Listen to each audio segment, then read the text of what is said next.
শহীদ রাহুল ভাই যে কলেজে পড়াশোনা করেছিলেন ওই কলেজের শিক্ষক, নারায়ণগঞ্জ ইয়াহিয়া স্কুল অ্যান্ড কলেজের শিক্ষক মোহাম্মদ মোনায়েম খান, শিক্ষক মোনায়েম খানকে কিছু বক্তব্য দেওয়ার জন্য অনুরোধ করছি। বিসমিল্লাহির রহমানির রহিম। অত্যন্ত ঘোরাঘান্ত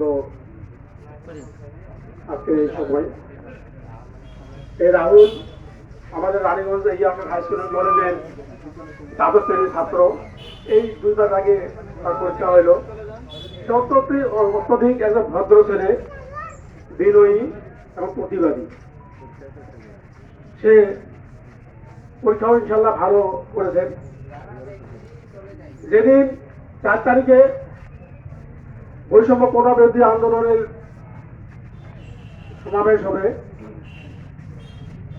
সেদিন অ্যাডভোকেট বৃষ্টি, আমার ছোট বোন, ও আমাকে লিঙ্ক দিল যে ভাইয়া আপনাকে হচ্ছে আসতে হবে। আমি বলি ইনশাল্লাহ, আল্লাহ বাসায় রেখে ইনশাল্লাহ আমি যাবো। তো আমি পাড়ার এক ছেলেকে পরিচয় দিয়ে এই মানসার দিয়ে আমি ইয়াতে অবস্থান করেছিলাম সরকারি বাসের সাথে। এমন সময় কিছু গোলাগুলি শব্দ শোনা যাচ্ছিল। তখন কয়েক মিনিটের পর শোনা গেল যে কাঁথাইতে 3 জন লোক হয়তো মারা গেছে। এই কাঁথাইতে যে এই রাহুল ছিল আমি কিন্তু জানতাম না।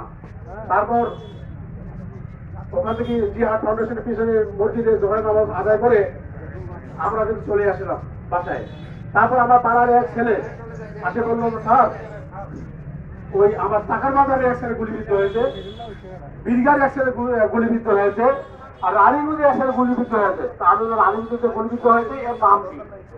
বলে স্যার বলা নিষেধ আছে। কেন? যে বলা যাবে না। ও কিন্তু বলে নাই যে সেই রাহুল। যদি রাহুল হতো আমি সঙ্গে চলে যেতাম। তো এই রাহুল ইয়াসের প্রথম শহীদ। আল্লাহ পাক এই রাহুলের রক্তের বিনিময়ে এদের স্বাধীন করেছেন।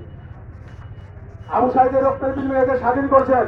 এই স্বাধীনতা যেন আমাদের রক্ষা হয় এবং আল্লাহ পাক এই শহীদদের জন্য, সকল শহীদদের জন্য আল্লাহ পাক এর তোমার সুরক্ষিত করেন। এই বলে আমি আর বক্তব্য শেষ করলাম। আসসালামু আলাইকুম।